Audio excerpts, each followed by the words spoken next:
vers le ciel, juste en signe que le Tout-Puissant, c'est à lui que revient toute l'honneur, toute la gloire, toute la louange.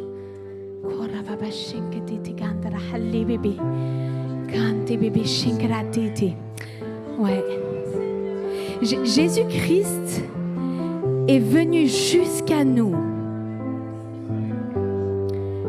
Il est venu jusqu'à nous parce qu'il y a quelque chose qui nous séparait de lui.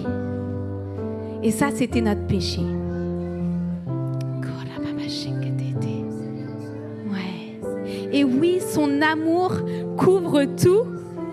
Hein, son amour couvre nos manquements, son amour couvre nos fautes. Et en même temps, c'est à nous de reconnaître combien nous avons besoin de Jésus-Christ dans notre vie. Et c'est à nous de reconnaître notre péché et de mettre notre péché de côté.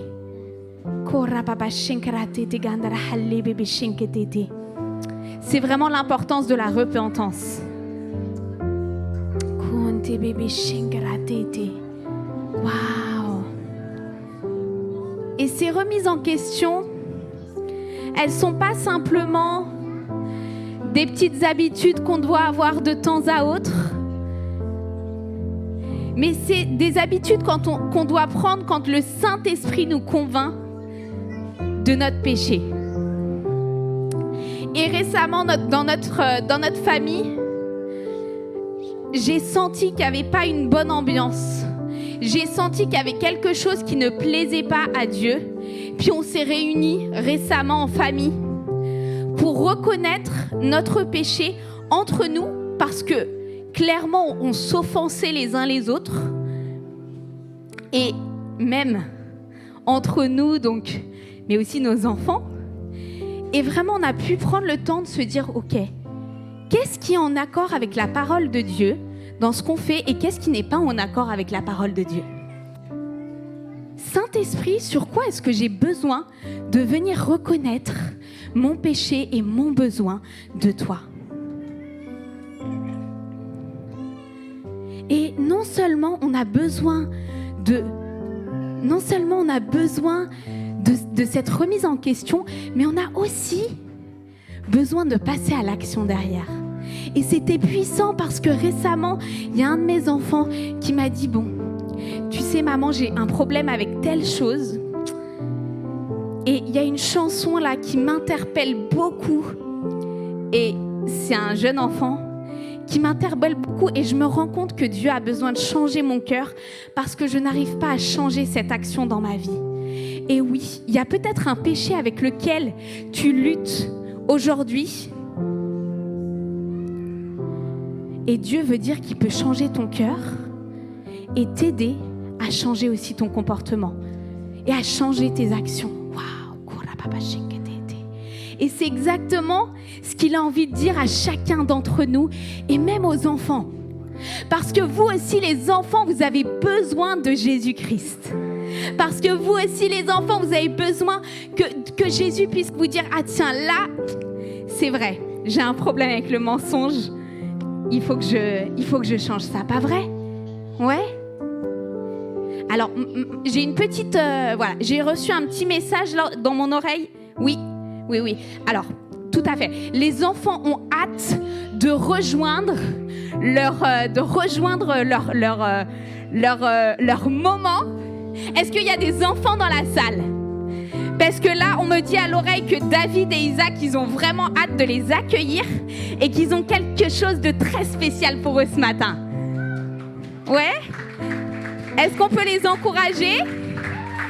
Et Saint-Esprit, nous bénissons les enfants, nous bénissons leur moment avec toi, et nous savons que tu vas agir dans leur cœur exactement comme tu souhaites le faire.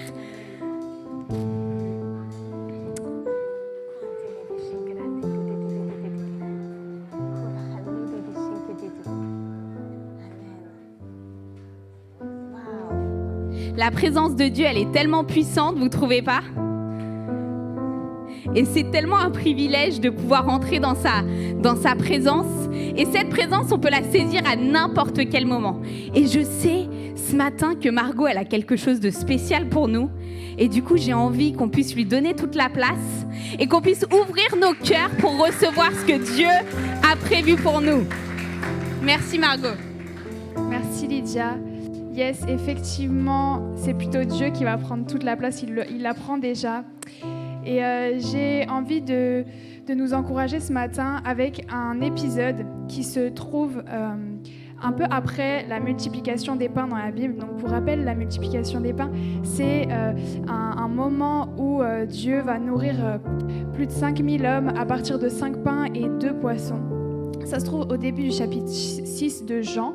Et en fait, il y a des personnes, un peu plus tard dans le chapitre, qui vont chercher Jésus, qui ont assisté à cette multiplication des pains, qui ont été nourris et qui cherchent Jésus. Mais Jésus sait qu'ils ne cherchent pas, ils ne sont pas en train de le chercher pour qui il est, pour ses signes et ses miracles, mais juste parce qu'ils ont été nourris. Et c'est vraiment ce qu'ils recherchent. Et lors de la multiplication des pains, Jésus a donné avec abondance, il a fait preuve de grâce, il a nourri physiquement, et on sait très bien, moi la première, que la nourriture c'est la vie. Mais dans le passage qui suit, Jésus va expliquer qu'il ne veut pas seulement donner la vie physique avec de la nourriture physique, mais qu'il veut donner la vie en abondance avec la nourriture qui vient de lui, qui l'est tout simplement. Et Jésus va dans ce passage qui suit en Jean 6 donner un plan d'action. Vraiment, comme Lydia nous parlait de poser des actions, et bien vraiment Jésus nous donne un plan d'action très clair pour avoir la vie en abondance, pour vivre la vie éternelle, être rempli par Dieu, même au-delà de la vie éternelle, pour toujours, même dès maintenant, être rempli par Dieu et vivre cette vie en abondance dans la joie. Et il va commencer par dire qu'il faut travailler pour une nourriture qui subsiste pour la vie éternelle. J'ai envie de lui dire, d'accord, merci, le plan d'action, il devait être clair, c'est pas très clair. Comment on fait pour travailler pour cette nourriture-là ? Il va expliquer encore, il va nous dire en croyant en celui que Dieu a envoyé. Et puis il va poursuivre encore, et on peut se demander comment est-ce qu'on sait que Jésus est celui que Dieu a envoyé. Il va poursuivre en faisant un parallèle avec le pain, la manne que les Israélites ont reçu dans le désert pendant 40 jours, la manne tombée du ciel. Et il fait ce parallèle-là avec justement ce pain du ciel que Dieu donne, que son Père lui-même donne. Et on va lire dans Jean 6 à partir du verset 47. C'est Jésus qui parle. « Amen, amen, je vous le dis, celui qui croit à la vie éternelle. C'est moi qui suis le pain de la vie. Vos pères ont mangé la manne dans le désert et ils sont morts. Le pain que voici, c'est celui qui descend du ciel, pour que celui qui en mange ne meure pas. C'est moi qui suis le pain vivant descendu du ciel. Si quelqu'un mange de ce pain, il vivra pour toujours. Et le pain que moi, je donnerai, c'est ma chair pour la vie du monde. » Amen. C'est ma chair pour la vie du monde. Donc à ce moment-là, ils ne comprennent pas, mais nous, on peut saisir ce que signifie qu'il donne sa chair pour la vie du monde. Et c'est ce qu'on célèbre aujourd'hui, c'est pour ça qu'on est chrétien aussi. Mais vraiment, travailler pour une nourriture qui subsiste pour la vie éternelle, c'est mettre sa foi en Jésus. Et pour mettre sa foi, ça implique de croire, mais c'est pas tout. C'est pas seulement croire, mais il nous le dit dans la suite du passage, c'est de demeurer en lui. Et lui demeure en nous. Et ce passage va amener ensuite la division, puisque des gens à partir de là vont commencer à être contre Jésus. Bon, il y en avait déjà, mais de plus en plus, on voit dans l'évangile de Jean, jusqu'à la multiplication des pains, il fait plein de miracles, plein de signes, et à partir de là, de plus en plus des gens vont être contre lui. Et il a vraiment amené une vérité. Et certains vont se détourner de Jésus parce qu'ils veulent être nourris, mais sans avoir cette foi et sans demeurer en lui. Et nous, j'aimerais nous inviter à faire le choix de demeurer en lui. La définition de la foi selon Jean, qui vient de pistéo en grec, implique la croyance certes, mais pas seulement. Ça implique aussi la confiance et la constance. Et croire, c'est une chose, et je nous invite à croire. S'il y en a qui n'ont pas fait ce pas ce matin, je vous invite vraiment à croire. Mais c'est une autre chose de faire confiance à Dieu en tout temps. Et c'est vraiment ce qu'on est appelé à faire. Et c'est aussi encore une autre chose d'être constant dans cette confiance à Dieu en tout temps. Et demeurer en lui implique vraiment ces trois choses-là. Et je suis la première pour qui c'est pas forcément facile d'avoir confiance à Dieu en tout temps alors qu'on voit pas, de lâcher prise, de se dire ok Seigneur, je sais que tu gères. Mais c'est vraiment ce que ce terme implique de demeurer en lui. Et alors qu'on va partager la Sainte Seine, j'aimerais qu'on puisse remercier Jésus pour cette vie qu'il nous donne en abondance, qu'il puisse nous aider à suivre ce plan d'action pour demeurer en lui, à croire non seulement mais aussi avoir confiance et aussi être constant. Alors on va prier ensemble et qu'on puisse vraiment aspirer à non pas des choses physiques, matérielles qui nous comblent seulement temporairement, mais à vraiment aspirer à demeurer en Jésus-Christ, celui qui nous donne la vie en abondance. Et vraiment, on va prier. Si tu veux prier avec moi, tu peux, pour vraiment recevoir Jésus comme le pain de vie qui donne la vie éternelle et vraiment pour demeurer encore en lui, on va prier ensemble. Seigneur Jésus, merci. Merci, je crois que tu es le pain de vie. Tu nous donnes accès à la vie en abondance et je te remercie pour ça. Merci Seigneur. Aide-moi à demeurer en toi, aide-nous tous à demeurer en toi, à croire, à être confiant et à être constant auprès de toi. Seigneur, même si on ne voit pas encore, on te fait confiance. Amen.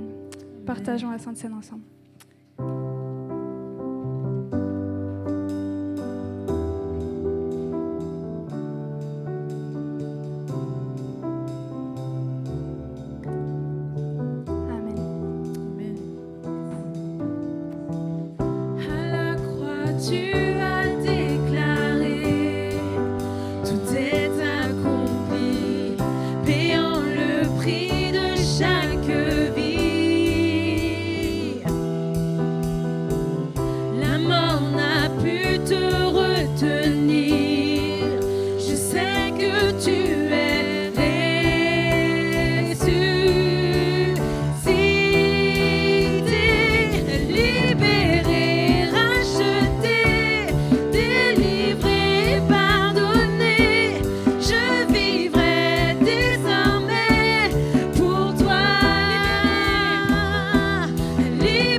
Waouh! Quelle joie de pouvoir être délivré, libéré, racheté grâce à un Dieu tout-puissant qui nous aime d'un amour infini, pas vrai? Cool. Alors j'ai quelques annonces à faire. Donc il y aura une soirée Imagine Men le 22 mars. Donc tous les hommes à vos agendas, clac, on note, on bloque ce moment. Il y a aussi un atelier spécial avec Stéphane. Est-ce que tu peux nous faire un petit coucou, Stéphane? Ceux qui ont besoin de rédiger des CV, des lettres de motivation, qui veulent se préparer pour des entretiens d'embauche ou tout autre projet de ce type, surtout, allez voir Stéphane. Est-ce que tu peux me rappeler la date, Stéphane? Parce que j'ai oublié de le noter sur mon petit... Samedi 23 mars. Donc vraiment, ne loupez pas cette opportunité parce que ça peut être vraiment génial d'être soutenu dans ce domaine de façon très pratique. Le dimanche 24 à 10h, nous avons notre culte de Pâques. Et pour notre culte de Pâques, eh bien, on vous invite à inviter vos amis, vos voisins, de la famille. Pour cela, vous avez des invitations hyper stylées à l'accueil que vous pouvez prendre et puis du coup partager. Vous pouvez même mettre le prénom personnalisé de la personne ou de la famille que vous voulez inviter. Donc saisissez vraiment cette opportunité pour pouvoir inviter vos amis parce que ça va être vraiment une matinée bénie. Il y aura aussi à la suite de cette matinée et de cette célébration, il y aura une agape. Et donc du coup, chacun peut amener quelque chose à partager. Et pour cela, on vous invite à vous inscrire à l'accueil pour que l'organisation puisse être au clair et puis bien faciliter toute l'organisation de ce repas. Et puis nous avons aussi le week-end multitude pour les jeunes qui va avoir lieu du 30 mars au 1er avril. Et bien sur ce, j'ai envie d'introduire maintenant le moment des offrandes et des dîmes. Donc vous pouvez vraiment donner avec joie ce que le Seigneur met sur votre cœur ce matin.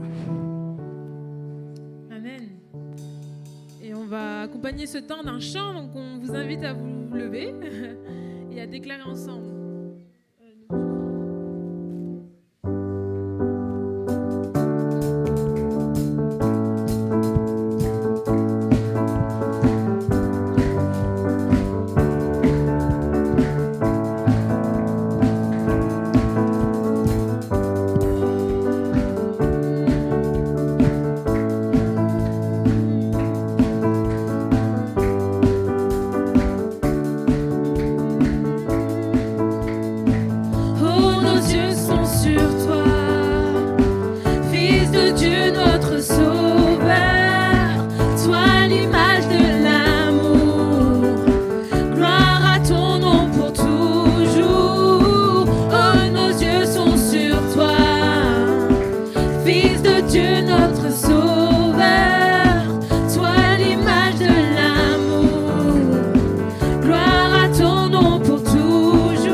Sur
venu des cieux pour nous, descendu par amour, il règne à tout jamais, Jésus notre Dieu.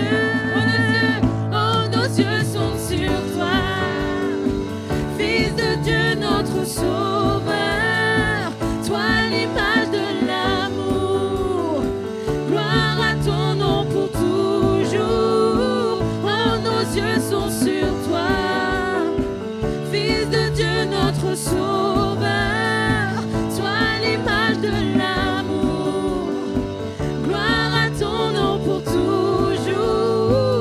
Oh, nos yeux sont sur toi. Amen.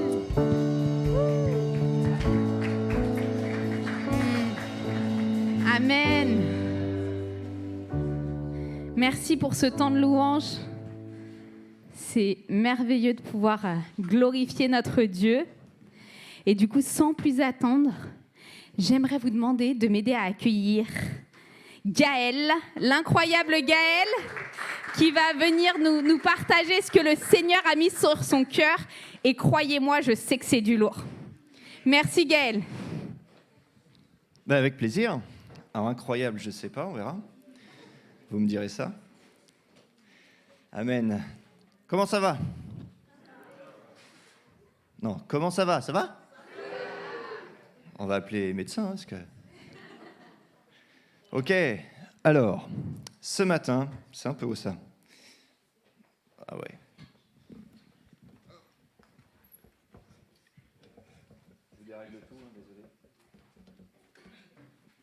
Voilà.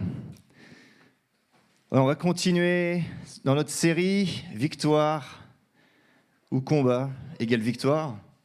En tout cas, s'il y a une victoire, c'est qu'il y a eu un combat quelque part. Et on est en plein dedans. Amen.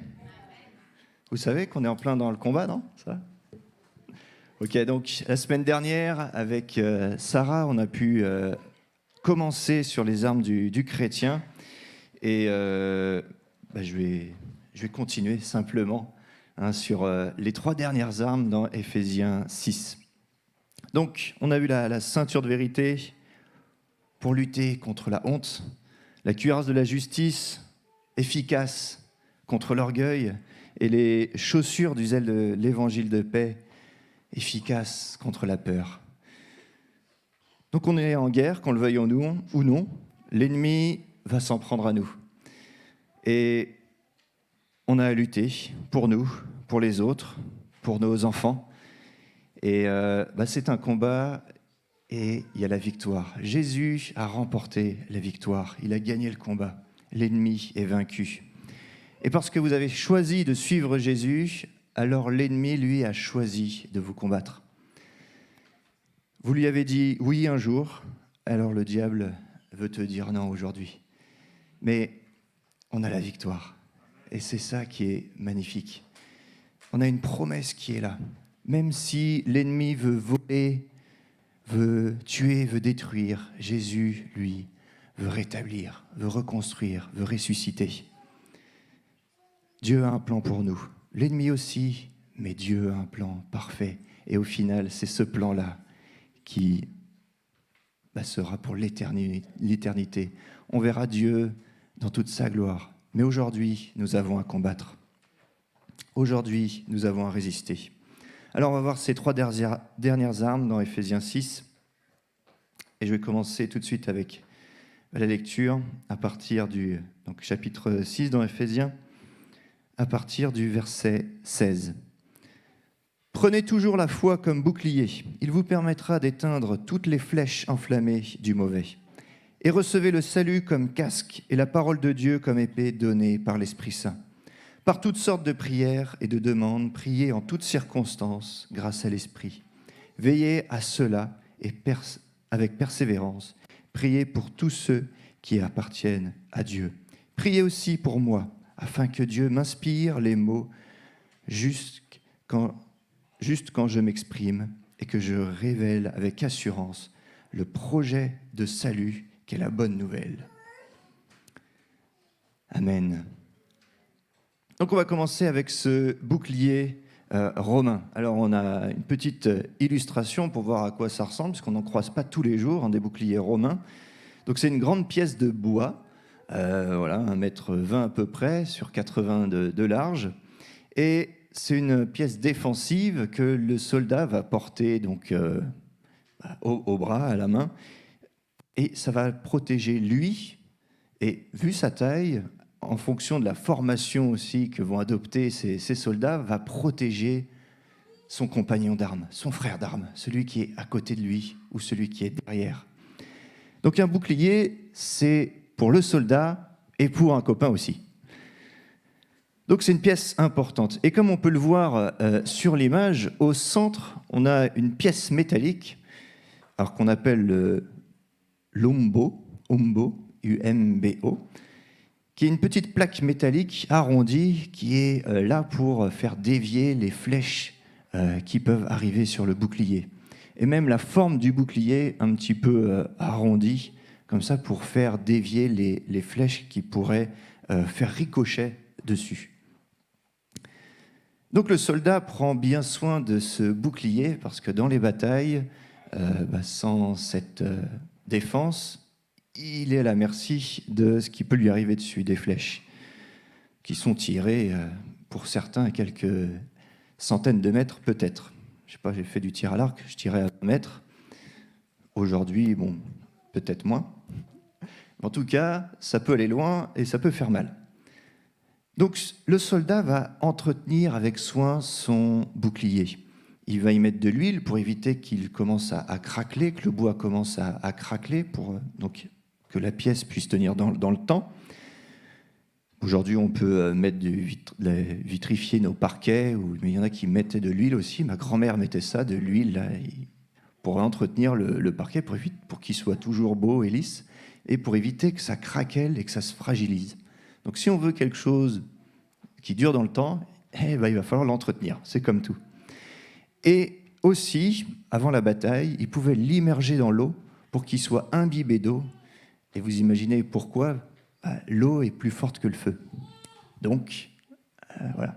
Le feu, on peut l'arrêter avec l'eau. Par contre, l'eau, on en a vu quelques exemples il y a quelques semaines dans le Nord. Ils ont eu des problèmes avec les inondations. On a beaucoup de mal à arrêter l'eau.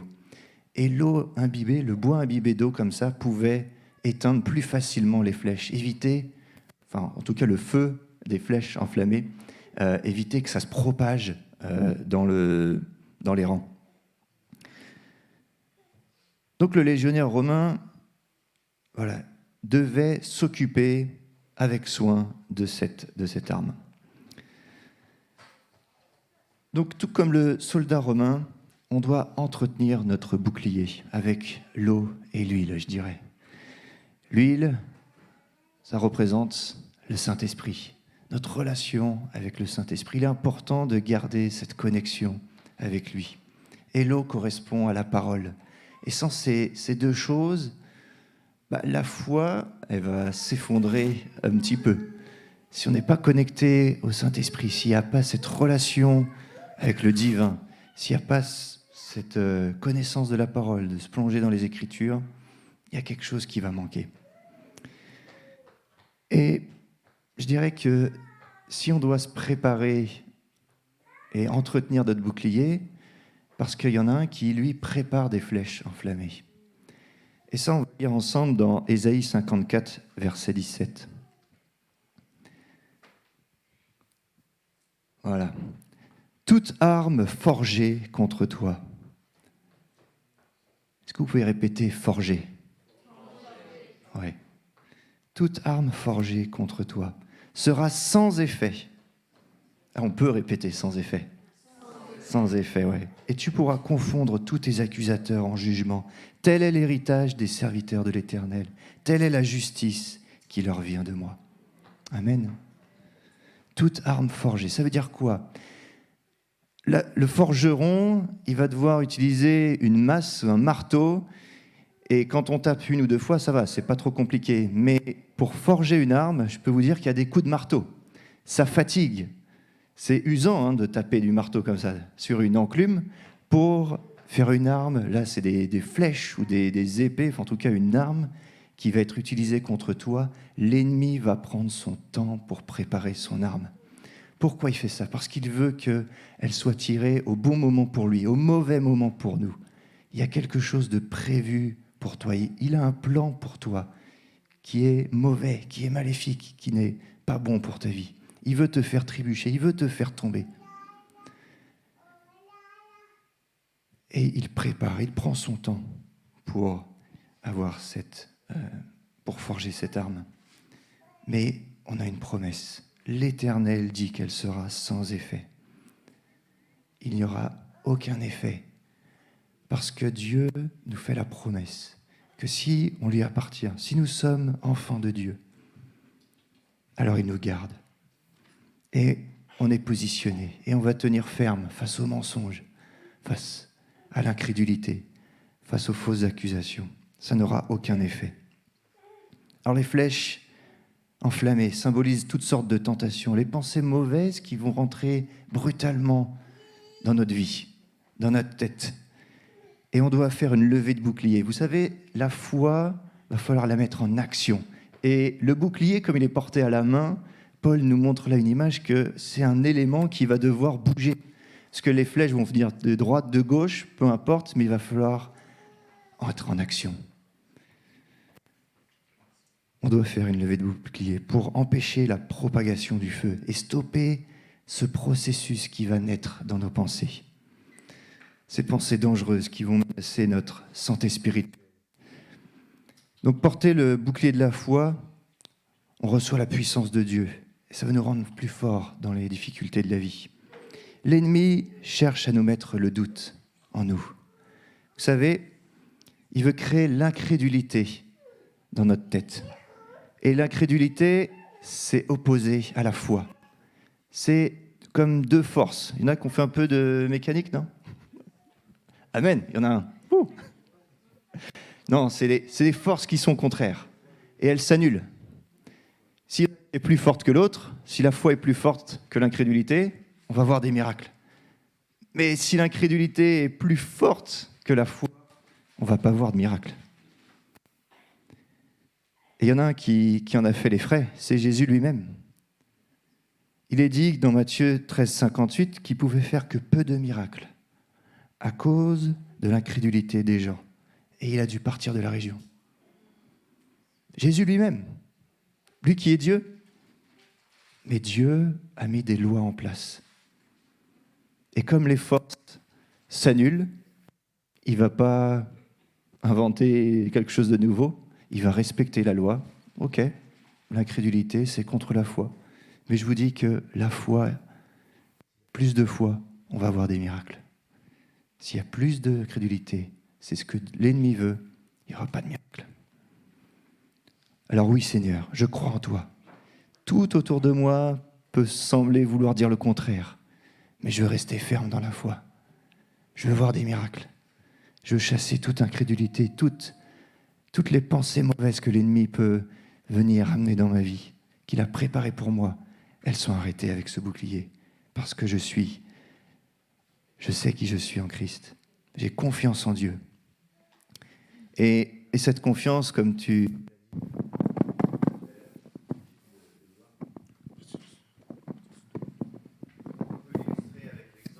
du chirurgien.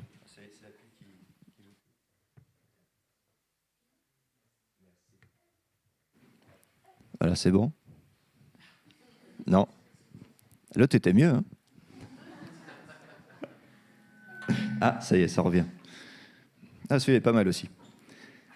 Donc j'en étais où? Oui, on peut illustrer la confiance en Dieu, la foi en Dieu. Et j'aimerais vous parler d'une petite histoire que j'aime bien raconter quand je parle de la foi, c'est celle du chirurgien. En fait, le chirurgien, c'est un médecin qui a fait des longues études. Et on peut voir, quand on va dans son bureau, il va nous expliquer, ben voilà, on est malade, bon, faut aller voir le chirurgien, ok. Et on va voir sur son mur tous les diplômes, les longues années d'études qu'il a fait. Wow, super, moi j'en ai pas fait autant. Mais ok, je peux croire que ce chirurgien peut me guérir. Et je peux sortir de son bureau en disant, oui, je crois qu'il peut me guérir. Mais si je m'arrête là, je ne serai jamais guéri. Il va falloir mettre ta foi en action. Il va falloir croire et agir. Il va falloir croire qu'il peut nous guérir, avoir confiance en oui, j'ai confiance en lui à m'allonger sur une table d'opération pour qu'il m'ouvre, je ne sais pas, le ventre ou quelque chose, et en tout cas qu'il puisse régler le problème. Je peux avoir confiance, mais il va falloir que je monte sur cette table d'opération. Ou en tout cas, il va falloir que j'agisse, que je dise « Ok, on y va ». Si je m'arrête à croire qu'il peut me guérir, ça ne va rien faire. Si je m'arrête à croire que le bouclier qui est à côté peut stopper les flèches, oui, j'y crois, mais si je ne l'utilise pas, comment ça va fonctionner? Donc il faut mettre la foi en action. Beaucoup de gens croient réellement que Jésus a existé, qu'il est venu sur cette terre et qu'il est vivant aujourd'hui, peut-être aujourd'hui. Mais combien encore sont-ils à croire sur leur propre force, sur leur propre intelligence, leur propre capacité ou leurs relations, leurs parents? On doit se défaire de ça et croire que c'est Jésus qui est ma protection. C'est lui notre protection. Et bien souvent, on va ériger des protections comme un mur pour ne pas être blessé à nouveau.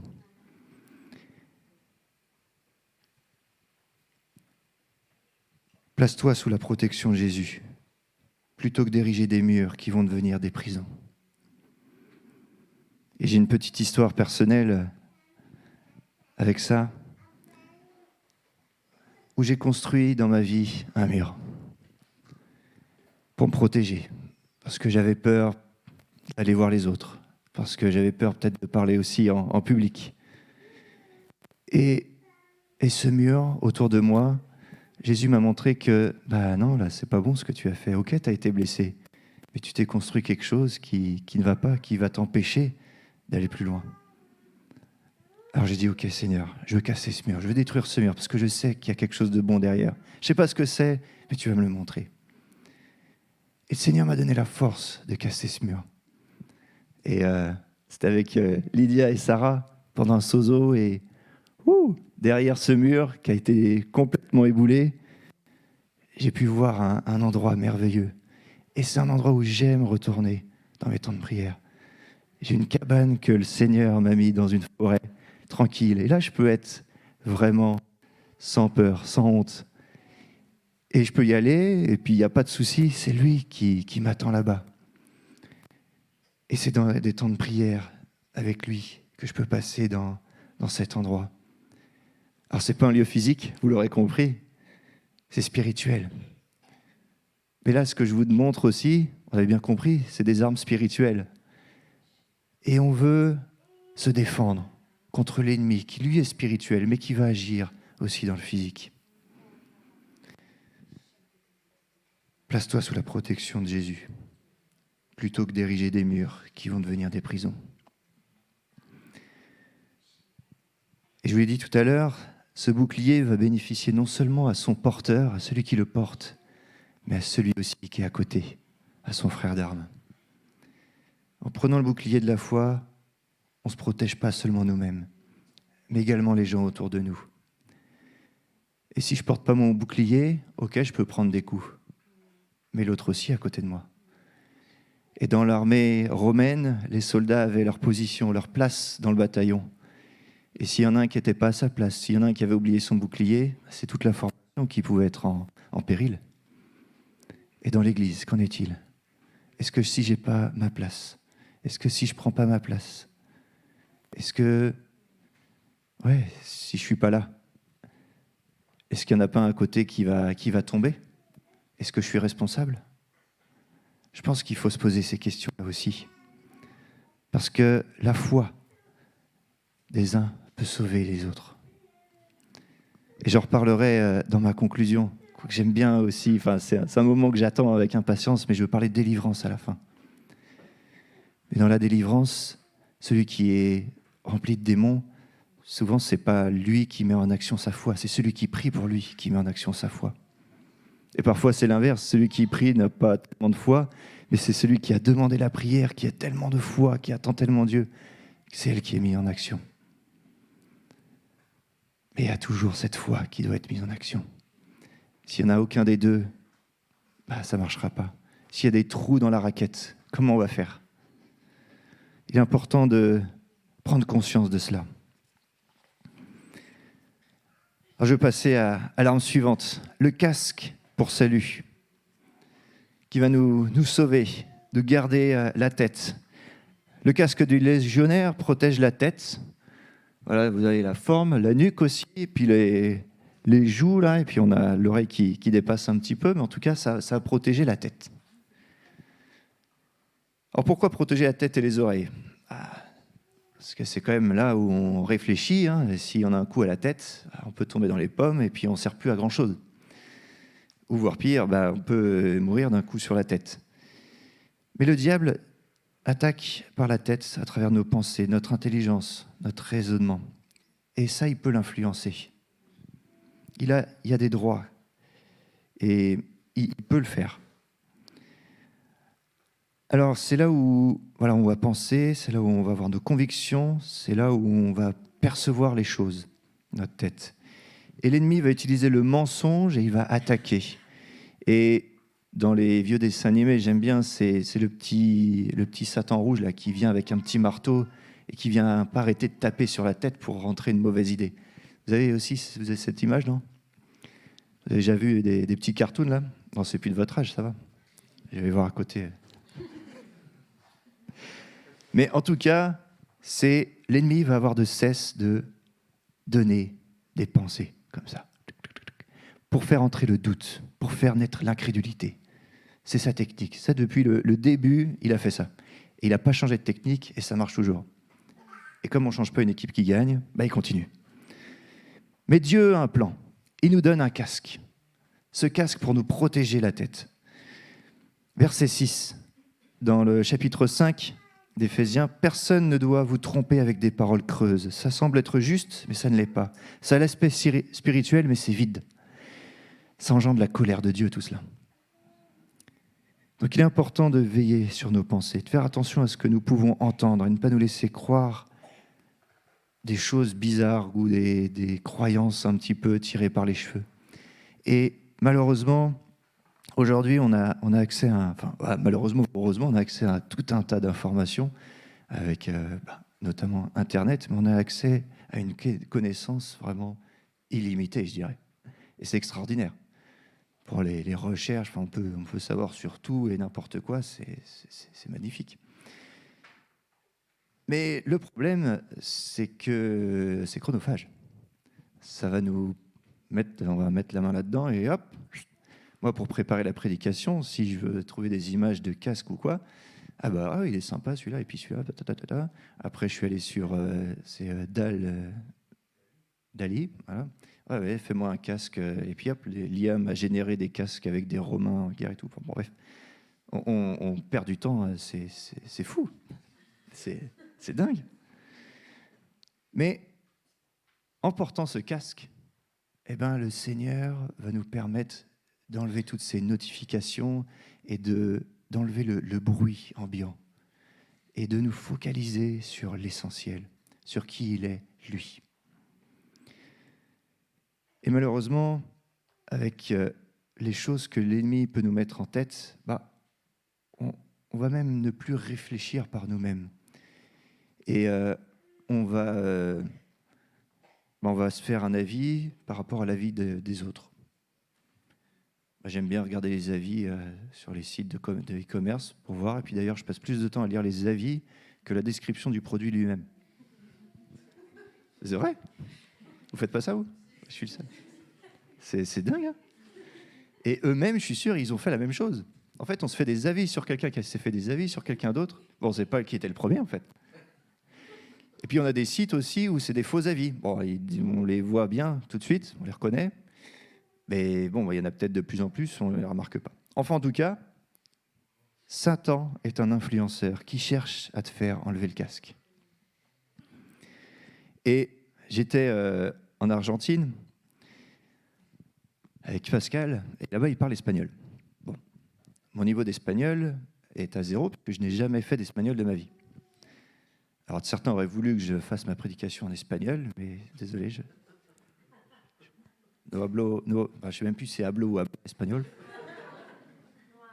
No hablo espagnol. Si, Seigneur.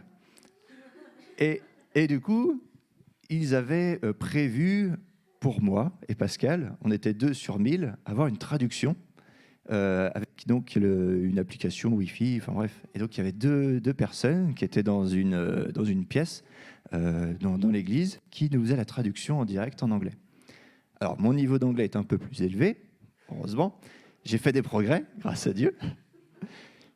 Mais ils avaient prévu ça. Et donc, on était avec Brigitte. Alors, je ne sais pas si certains ont vu Brigitte, elle est monégasque. Et donc, elle vient, c'est une amie de Pascal. Et donc, elle m'avait prêté une paire d'oreillettes Bose. Vous connaissez la marque Bose? Oh, je recommande, mais c'est tellement bien. J'ai mis ces oreillettes la première fois, elles se sont allumées toutes seules. J'ai fait waouh! J'ai claqué les doigts, j'entendais rien. Mais j'ai fait, mais c'est extraordinaire, c'est magnifique ces oreillettes, je ne savais pas que ça existait. Je connaissais les gros casques avec réduction de bruit, mais là, les oreillettes réduction de bruit, magnifique. C'était trop bien. Alors, pourquoi je vous raconte ça? Parce qu'il faut que j'y vienne quand même.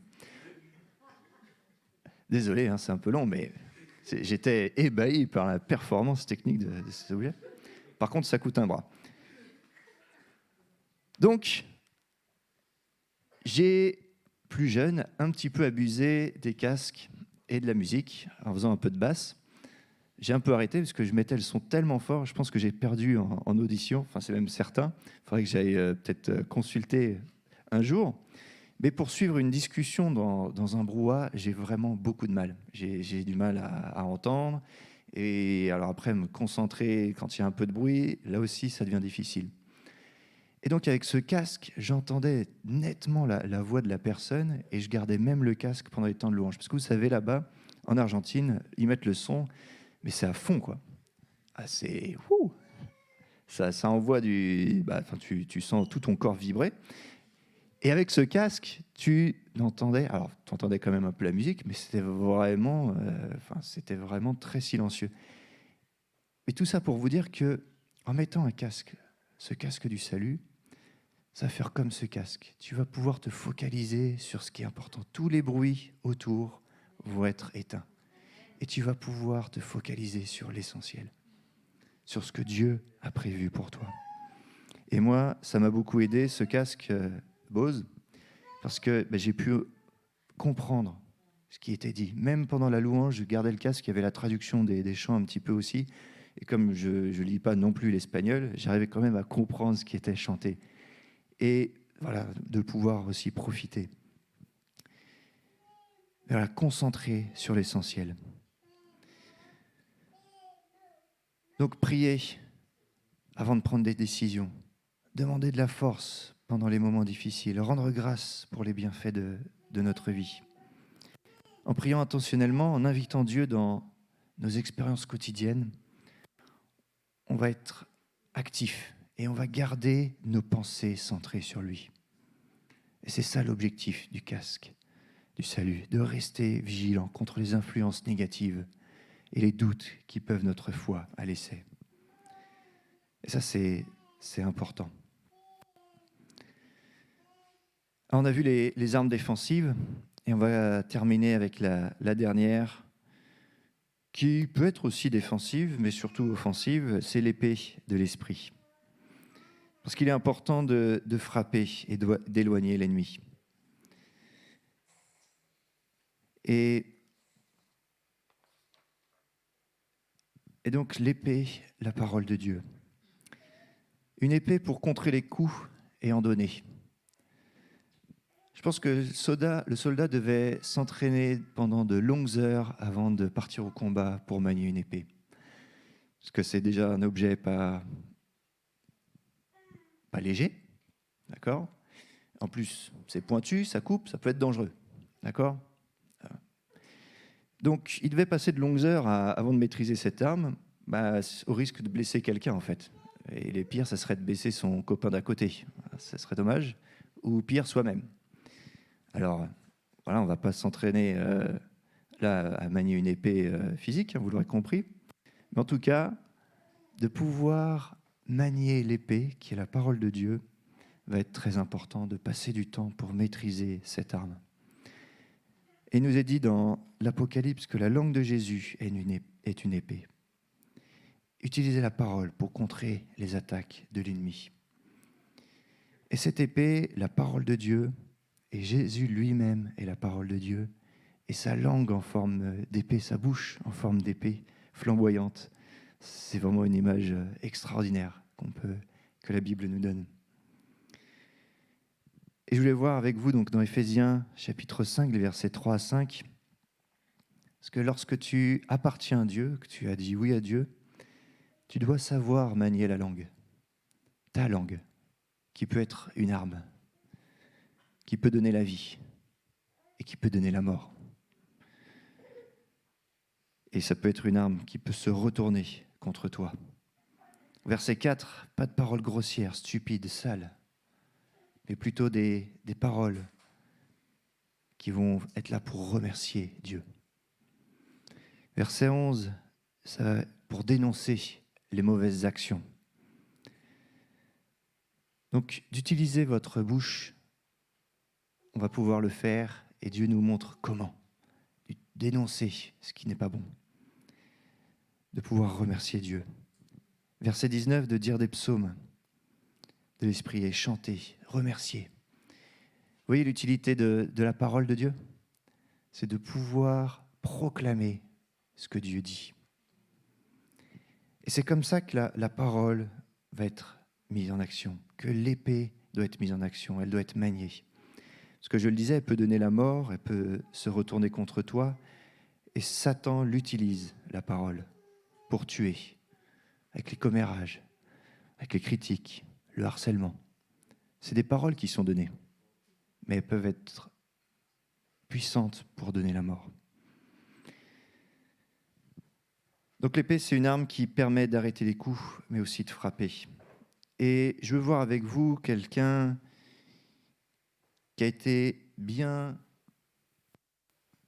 entraîné, je dirais, bien capable de l'utiliser, cette épée, c'est Jésus lui-même, parce que lui aussi a été tenté par le diable. Le diable a utilisé contre lui la parole, et Dieu, dans sa parole, donc c'est dans Luc, chapitre 4, nous montre cet exemple de Jésus qui utilise les Écritures contre le diable. Il va contredire les tentatives de Satan, il va les arrêter, les coups, les uns après les autres. Il va dire non, c'est pas ça que dit la parole. La parole dit ça, tac, tac, tac. Il va contredire ce que le diable dit. Et finalement, Satan a tenté Jésus de pouvoir lui offrir le pouvoir et la gloire. Et Jésus s'est opposé en lui rappelant sa mission divine, en citant Ésaïe 6 par exemple. Jésus oppose le mensonge de Satan à la parole de Dieu. Satan utilise la parole pour nous tenter. Donc on doit connaître la parole pour résister et vaincre. Donc pour ça, il faut étudier, méditer la parole. Il faut dénoncer pour mettre en lumière et, je dirais même, apprendre des versets. Tout repose sur les bases. Tu ne vas pas utiliser l'épée de l'esprit si tu n'es pas équipé de l'armure complète. Je ne vois pas un soldat partir juste avec son fusil. Je ne vois pas un soldat romain partir juste avec son épée. Ou alors dans les films peut-être, où il est torse nu. Enfin bref, ça ne serait pas moi du coup. Mais en tout cas, il ne va pas partir qu'avec l'épée.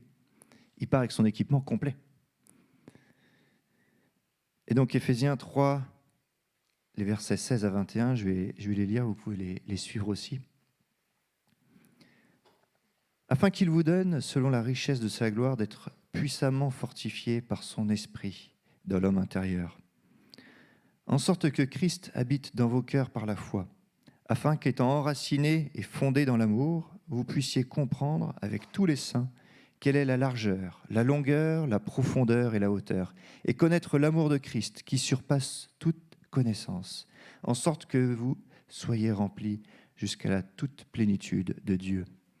Or, à celui qui peut faire, par la puissance qui agit en nous, infiniment au-delà de tout ce que nous demandons ou pensons, lui soit la gloire dans l'Église et en Jésus-Christ, dans toutes les générations, au siècle des siècles.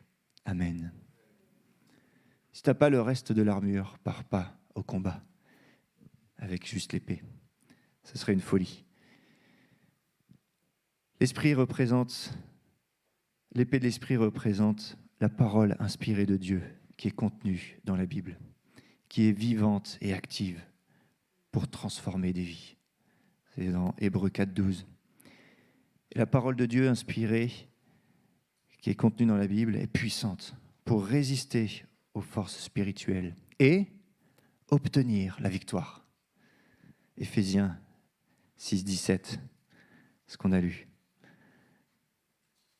Alors pour conclure, j'aimerais finir avec la prière.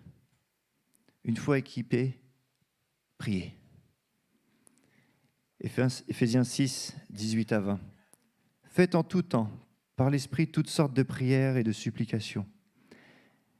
Veillez à cela avec une entière persévérance et priez pour tous les saints. Priez pour moi, afin qu'il me soit donné, quand j'ouvre la bouche, de faire connaître hardiment et librement le mystère de l'Évangile, pour lequel je suis ambassadeur dans les chaînes, et quand j'en parle avec assurance, comme je dois en parler. Amen. La prière. Et je prends cet exemple dans les moments de délivrance. On va se baser sur ce qui est écrit dans la Bible pour faire de la délivrance. On va imposer les mains. Certains vont, vous avez déjà vu Pascal aussi, quand il prie, il va claquer des doigts. D'autres vont frapper des mains. Et tout ça, c'est biblique. On le retrouve dans la Bible. D'autres vont parler en langue. Un autre va prier, et puis ça va être « Au nom de Jésus, au nom de Jésus ». Un autre va lier les esprits. Ou encore un autre va se mettre derrière pour retenir la personne qui risque de tomber. Il y a tant de manières. Mais en tout cas, une chose est sûre, c'est qu'on va, aspiré par le Saint-Esprit, proclamer la parole. Il y en a même qui vont se placer peut-être même plus loin et ils vont intercéder, ils vont prier, ils vont lire des versets, ils vont lire... Voilà, il y a dans le combat spirituel, en tout cas, c'est toute une organisation qui se met en place. On ne va pas être tout seul, on va être en équipe et chacun va avoir un rôle bien particulier. Chacun va être équipé de l'armure de Dieu et va l'utiliser. Et c'est un combat pour la délivrance d'une personne,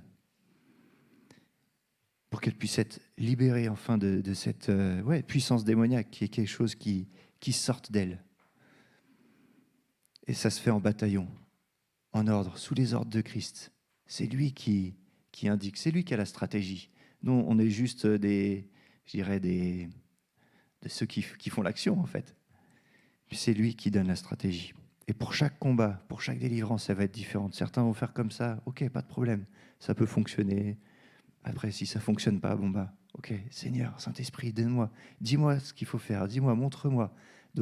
Chacun va être équipé différemment.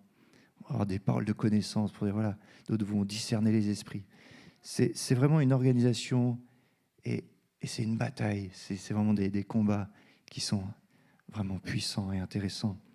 Enfin, voire intéressant, non, c'est salvateur, parce que la personne va être libérée.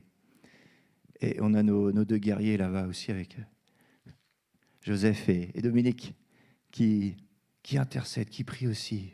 Voilà. Et donc, ce n'est pas seulement réservé à vous deux, mais à nous tous, qui sommes fils et filles de Dieu. On veut voir les gens libérés. L'ennemi veut nous tenir. Il y a des droits légaux, mais il faut utiliser ces armes pour discerner, mettre en lumière et chasser. On ne peut pas rester dans des situations comme ça, bloquées indéfiniment. Il faut sortir de ces prisons. Le Seigneur est venu nous libérer. Il est venu libérer les captifs. Aucune situation, aucun problème, aucun péché n'est trop grand pour Jésus. Il a donné sa vie pour toi il y a 2000 ans, pour que toutes ces choses soient éloignées de nous. Ouais, l'ennemi a un plan, mais Jésus lui-même a donné sa vie. Il a un plan merveilleux pour chacun de nous. Il est mort sur la croix et il nous a donné toute autorité. Et c'est avec assurance qu'on peut aller dans ces combats. Et je finirai avec ce verset. Luc 20, verset 10. C'est Jésus qui dit ça à ses disciples. « Cependant, ne vous réjouissez pas de ce que les esprits vous sont soumis. » Parce que oui, ils nous sont soumis. « Mais réjouissez-vous de ce que vos noms sont écrits dans les cieux. » Et c'est là la véritable victoire qu'on a. C'est que nous sommes assurés de passer l'éternité en présence du Père. Amen. Prends soin de ton armure. Veille à ce que tu sois bien équipé pour le combat. Et je veux vous bénir ce matin. Soyez bénis, remplis de paix, remplis de la justice de Dieu, remplis de foi, de vérité, du Saint-Esprit. Cette armure est complète. Ne laisse pas un morceau de l'armure au sol. Ne néglige pas un seul morceau de ton armure. Ce matin, je t'en supplie. Regarde ce qui est sur toi. Regarde ce qui est au sol peut-être. Prends-le, entretiens-le. Je ne peux pas le faire pour toi. J'ai déjà mon armure à m'occuper.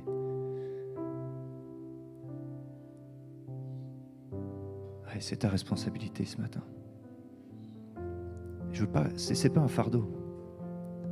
C'est un équipement que Dieu a prévu pour toi.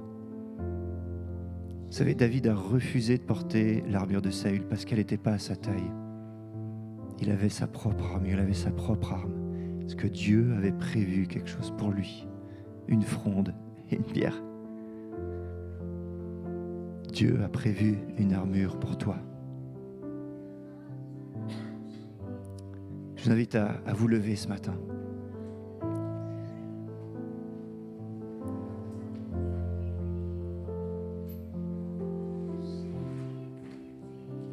Et nous sommes une armée aux ordres du Seigneur.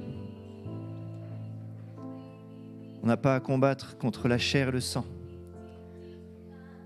Mais tout esprit mauvais, on veut les dévoiler, les mettre en lumière. Ils n'ont aucun droit sur nos vies.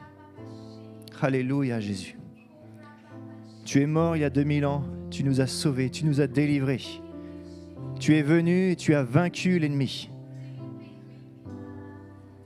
Seigneur, nous ne voulons pas rester dans nos prisons.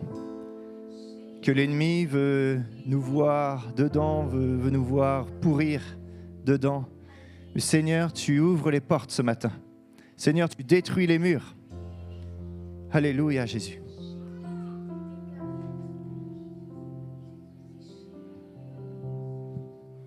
Alléluia. Équipe-toi de tes armes que le Seigneur a prévues pour toi. Saisis-toi de cette occasion. Ne laisse pas partir l'armée sans toi.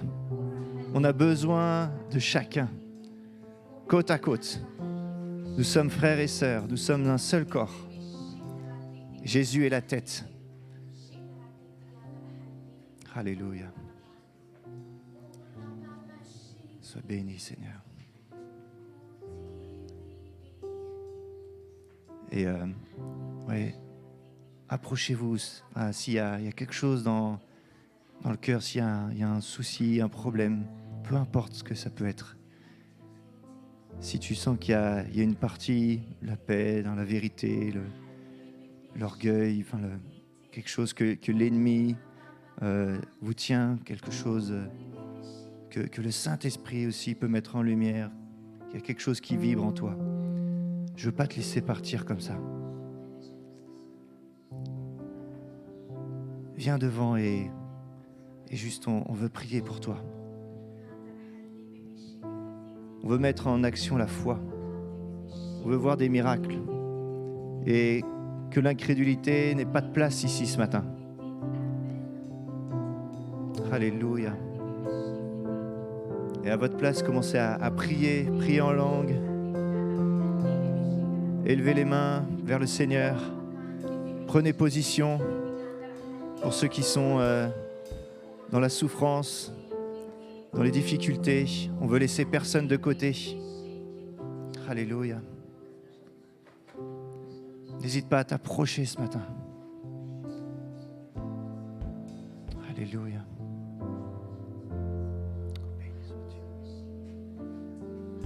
Laisse pas passer l'occasion. C'est trop important.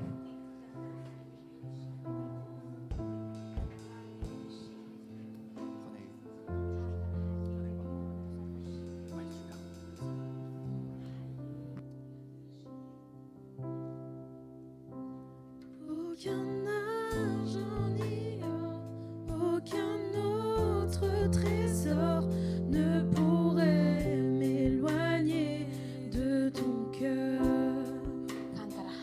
Ni l'amour pour moi-même ou que d'autres me donneraient.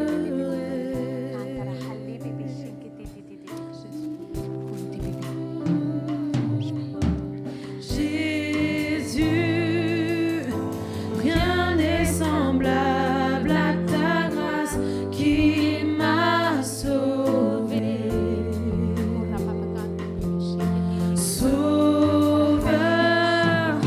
Je te recherche aujourd'hui et à jamais. Tel que je suis, je viens à tes pieds. Humblement, je me tiens devant ta majesté. En toi, je sais que j'ai tout trouvé. Dans ton amour sans fin, dans ton amour sans fin.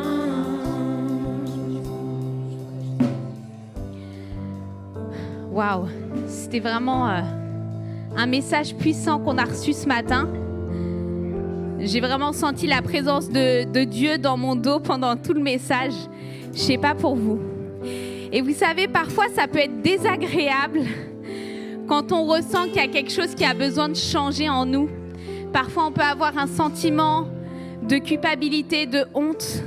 Et c'est vrai, c'est pas toujours agréable à ressentir. Et c'est souvent un sentiment qui va nous pousser à faire un changement. Et on peut tout simplement demander à Dieu, Saint-Esprit, qu'est-ce que tu veux qu'il change en moi ? Montre-moi exactement quelle action j'ai besoin de mettre en place par rapport à ce sentiment que j'ai. Et Dieu, il veut faire ça pour notre bien parce qu'il a envie de se rapprocher toujours plus de soi. Et tout à l'heure, j'ai vraiment senti qu'il fallait appuyer sur quelque chose que Gaël vient de dire. Chacun est responsable de soi. Peu importe les offenses que tu as vécues, peu importe les blessures qui viennent abîmer ton cœur, te faire du mal, tu as toujours la possibilité de choisir aujourd'hui de pardonner. Peu importe les offenses que tu aies vécues. Ouais. Et c'est ta responsabilité à toi. C'est pas quelque chose que tu peux pousser sur quelqu'un d'autre en disant « Ouais, mais lui, il m'a fait ça, c'est pour ça que je suis dans cet état-là. » Non. Chacun d'entre nous, on a la responsabilité de nous-mêmes et de dire en fait, aujourd'hui, je choisis de pardonner à telle personne. Aujourd'hui, je choisis de mettre cette blessure de côté. C'est ta responsabilité et personne ne peut le faire à ta place. Par contre, il y a un Dieu tout-puissant qui veut t'aider, qui veut venir te saisir par la main. Et lui, tout ce que tu as besoin de faire, c'est attraper sa main. Parce qu'il va te tirer vers là où il veut t'emmener. Il va te sortir de ce péché. Mais c'est à toi de faire l'action. C'est à toi de choisir, ok, en fait, je choisis de sortir de cette mauvaise attitude. Je choisis de me repentir de ce péché. Je choisis d'agir autrement la prochaine fois. Et le Saint-Esprit, il est là pour nous aider. Son amour pour nous, il est infini. Il ne fait pas pour nous titiller, il nous fait parce qu'il nous aime d'un amour infini. Alors je nous invite vraiment à prendre notre part de responsabilité. Waouh. Et Dieu, il va faire le reste. Dieu va t'aider à sortir de cette offense. Dieu va t'aider. Il va guérir cette blessure qui te fait mal.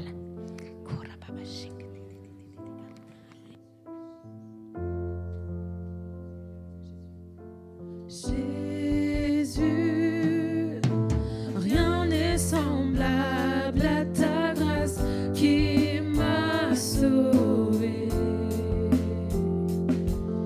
Sauveur, je te recherche aujourd'hui et à jamais. Jésus, Jésus, rien n'est semblable à ta grâce qui m'a sauvé. Sauveur, je te recherche aujourd'hui et à jamais. Tel que je suis, je viens à tes pieds. Humblement, je me tiens devant ta majesté. En toi, je sais que j'ai tout trouvé. Dans ton amour sans fin, dans ton amour sans fin. Tel que je suis, je viens à tes pieds. Humblement, je me tiens devant ta majesté. En toi, je sais que j'ai tout trouvé. Dans ton amour sans fin, dans ton amour sans fin, dans ton amour sans fin, dans ton amour sans fin, dans ton amour sans fin, dans ton amour sans fin, dans ton amour sans fin, dans ton amour sans fin, dans ton amour sans fin, dans ton amour sans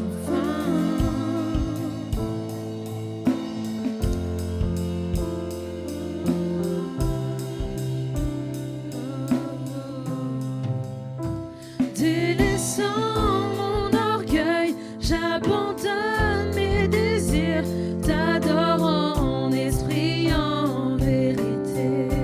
Au-delà de mes rêves, de toute gloire, Seigneur, je te cherche. Délaissant mon orgueil, j'abandonne mes désirs, t'adore en esprit, en vérité. Au-delà de mes rêves, de toute gloire, Seigneur, je te cherche. Oh, Jésus, Jésus, rien n'est semblable à ta grâce qui m'a sauvé. Sauveur, je te recherche aujourd'hui et à jamais. Jésus, déclare-le comme une prière. Jésus, rien n'est semblable à ta grâce qui m'a sauvé. Ah oui, je le reconnais, Seigneur. Sauveur, je te recherche aujourd'hui et à jamais. Tel que je suis, je viens à tes pieds. Humblement, je me tiens devant ta majesté. En toi, je sais que j'ai tout trouvé. Dans ton amour sans fin, dans ton amour sans fin, tel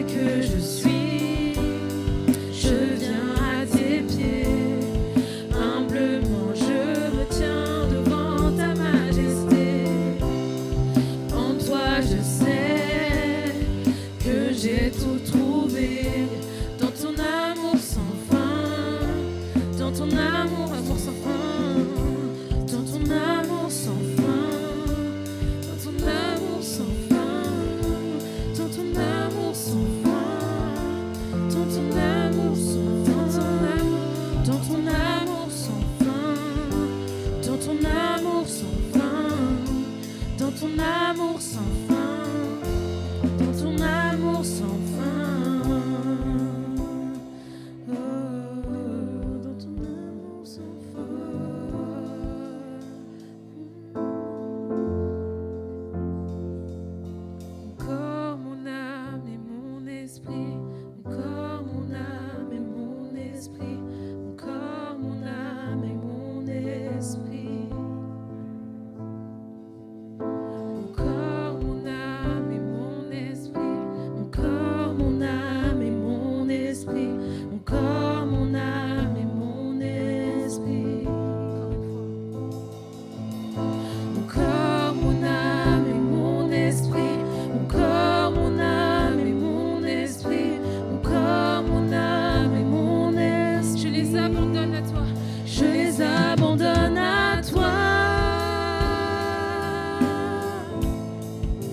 Je m'abandonne à toi. Mon corps, mon âme. Alléluia. Mon corps, mon âme et mon esprit. Mon corps, mon âme et mon esprit. Mon corps, mon âme et mon esprit. Mon corps, mon âme. Mon corps, mon âme et mon esprit. Mon corps, mon âme et mon esprit. Mon corps, mon âme et mon je les abandonne à toi. Je m'abandonne à toi. Je les abandonne à toi. Je m'abandonne à toi. Chantons mon corps, mon âme et mon esprit. Mon corps, mon âme et mon esprit. Mon corps, mon âme et mon esprit. Mon corps, mon âme et mon esprit. Mon corps, mon âme et mon esprit. Mon corps, mon âme et mon esprit. Mon corps, mon âme et mon esprit. Dernière fois, mon corps, mon âme. Mon corps, mon âme et mon esprit. Mon corps, mon âme et mon esprit. Mon corps, mon âme et mon esprit. Je les abandonne à toi. Je m'abandonne à toi. Je les abandonne à toi. Je m'abandonne à toi. Je les abandonne à toi. Je m'abandonne à toi. Encore les déclarer. Mon corps, mon âme et mon esprit. Mon corps, mon âme et mon esprit. Mon corps, mon âme et mon esprit. Mon corps, mon âme et mon esprit. Mon corps, mon âme et mon esprit. Mon corps, mon âme et mon esprit. Mon corps, mon âme et mon esprit. Mon corps, mon âme et mon esprit. Mon corps, mon âme et mon esprit. Je les abandonne. Je les abandonne à toi. Je m'abandonne à. Je m'abandonne. Je m'abandonne à toi. Je m'abandonne à toi.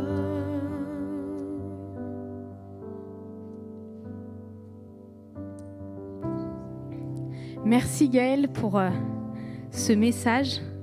C'était effectivement du lourd. Merci Saint-Esprit pour ce que tu as fait ce matin. Merci Dieu Tout-Puissant parce que tu es juste incroyable. et vraiment nous continuer à voir ton action dans nos vies. Wow. Sur ce, on vous souhaite une excellente semaine, que vous puissiez continuer à voir le fruit de ce que Dieu a semé dans vos cœurs cette semaine, aujourd'hui, tout au long de la semaine. Et on va terminer par une dernière chanson. Amen, bon dimanche. Je t'aime forgé contre moi, est nul et sans effet, le ressuscité vit en moi, son nom est Jésus, je suis né de Dieu, je suis victorieux, je suis né pour influencer, rempli du Saint-Esprit, je louerai son nom, je louerai son nom, je louerai son nom, je suis, je louerai son nom, je louerai son nom, je louerai son nom, je suis un conquérant. Oh, oh, oh, oh, oh, oh, oh, toute arme forgée contre moi est nulle et sans effet, le ressuscité vit en moi, son nom est Jésus, je suis né de Dieu, je suis victorieux, je suis né pour influencer, rempli du Saint-Esprit, je louerai son nom, je louerai son nom, je louerai son nom, je suis un conquérant, je louerai son nom, je louerai son nom, je louerai son nom, je suis un conquérant, je suis un conquérant, je suis un conquérant, je suis un conquérant, je suis un conquérant, je suis un conquérant, je suis un conquérant, je suis un conquérant, pour influencer, né pour influencer, né pour influencer, né pour influencer, né pour influencer, né pour influencer, je suis un conquérant, je suis un conquérant, je suis un conquérant, je suis un conquérant, je suis un conquérant, je suis un conquérant, je suis un conquérant, je suis un conquérant, je suis un conquérant, je suis un conquérant, je louerai son nom, je louerai son nom, je louerai son nom, je suis